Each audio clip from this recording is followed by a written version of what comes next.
Okay, welcome back. I just spent a long time learning a valuable lesson. It was just I guess, a little bit of a hiccup in the software, so hopefully my workaround will work for all of us.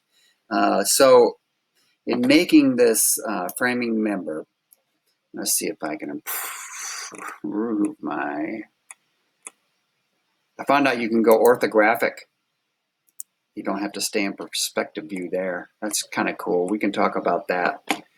Um, and then default styles. Go back to this style. I like to be able to see the edges. I think I have some of the edges hidden, and that's why I can't see them. That's bothering me, but I'll deal with that later. So basically what that is when I go to hidden geometry, I have a lot of the lines and stuff hidden back here. So I'll have to go in and hide those manually. All right, so the lesson I learned is to make a group. Sometimes I just pick a couple of planes, like pick that face and that face and that face. Stick simple. Don't get too complex with the software, basically. If you do that, and then you can make your group, and it did it. You see it outlined and it made a group. It didn't get all the faces. So what I'm going to do is see if I can go select some more of those faces. So I'm going to hold Control, try for some more faces here. I'm going to spin around. That one I can take. And I'm going to try and get that one. And maybe the bottom one here. Let me not get too complex. See if it'll make that. I think it's turning into the group I want. And I'm going to hold, see if that one could be added. Now, make group. I think maybe that's it. Let's give it a try. So now you can see it's a selectable group. And there we go. I was able to select it. And we can make copies of it by going to the Move tool. Now I'm going to hold Control. I'm going to pick this on, and I'm going to drag out. You see how it's kind of staying in line correctly. It's staying on the horizon. It's sliding orthographically in line with that other member. So I'm going to let go of both the bounce button and the control button at this point.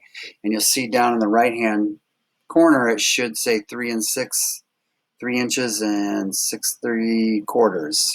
So I'm going to change that, or 3 feet, 6 inches and 3 1/4. 6 and 3 1/4 inches. That's how that reads. 3 feet and 6 and 3 1/4 inches. But I just want it to be 4 inches. So I'm going to actually put that little thing in there, and or not 4. Sorry, I want these 3 feet apart. That was actually pretty close. My bad. 3 feet is what I figured when I measured the length of my house, and it's kind of the look I'm going for here, and I'm going to play with that. So, but I can also at this point make multiple versions of it. So I'm going to type in 11x. That's 11 times. Watch. It builds them all the way up to where I wanted, and that's pretty cool.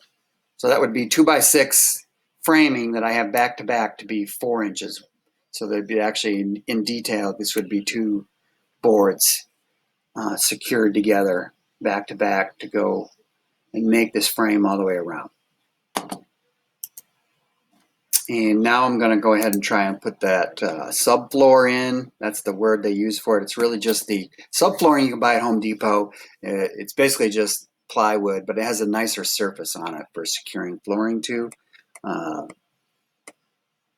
And what I'm going to try and do here is actually go right from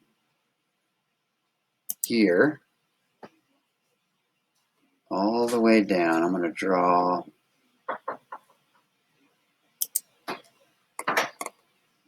to right there, actually, and then I'm going to come on over here, and I'll probably have to finish this, keep working on this in the next tutorial. So when you see me again, hopefully I have a subfloor.